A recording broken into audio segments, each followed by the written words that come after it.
A Virtude do Nacionalismo, Johan Razoni.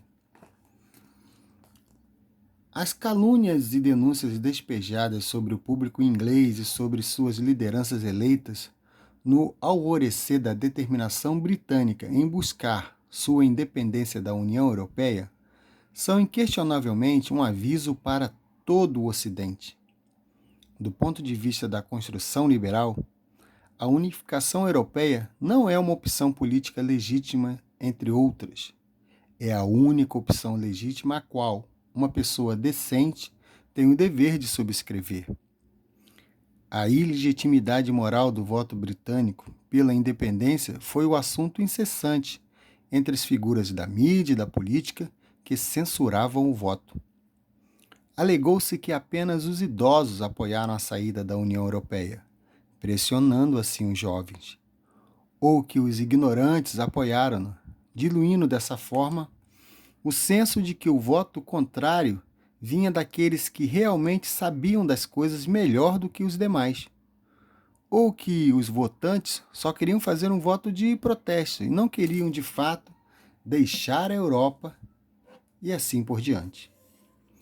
Esses pronunciamentos raivosos foram então seguidos por demandas de que a preferência do público inglês fosse repelida, ou por um segundo referendo, ou por uma lei baixada pelo parlamento, ou por negociações a portas fechadas com os europeus.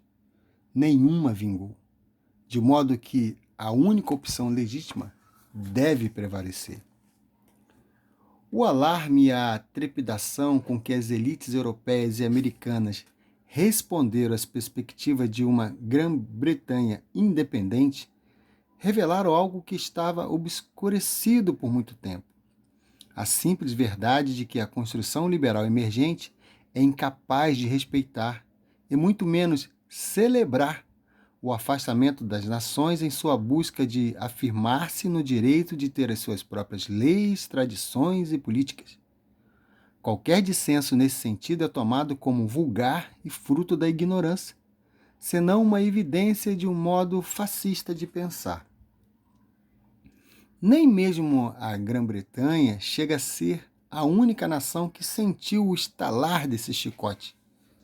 Os Estados Unidos, igualmente, não estão imunes.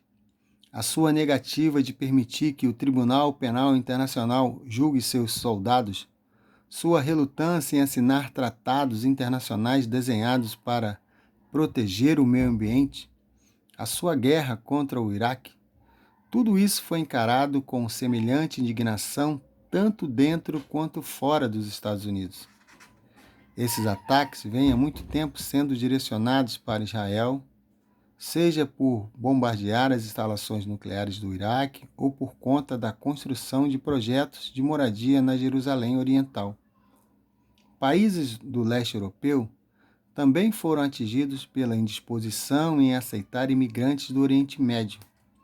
Além disso, campanhas similares de deslegitimação, tanto na Europa quanto nos Estados Unidos, se dirigiram contra as práticas do cristianismo e do judaísmo, religiões cuja velha ordem política se assenta na Bíblia e cujo exercício vinha sendo geralmente protegido ou ao menos tolerados por governantes ocidentais.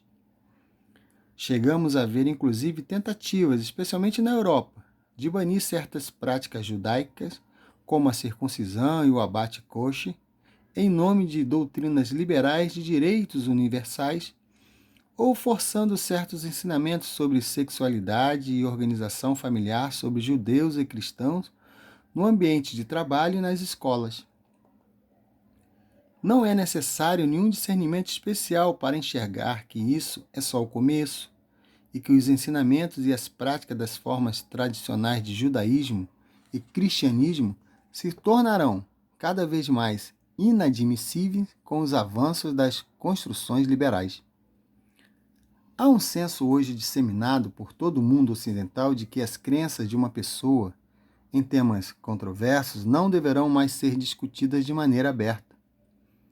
Estamos agora cientes de que devemos pensar uma segunda e uma terceira vez antes de agir ou falar, Como faríamos quando a ordem política protestante estava vigente?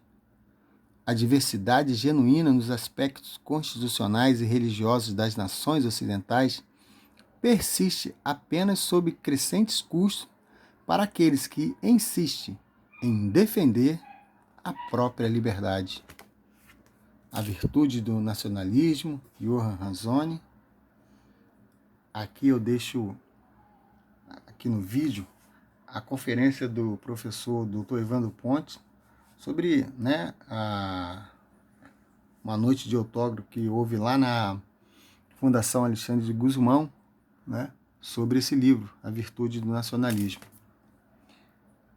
Então,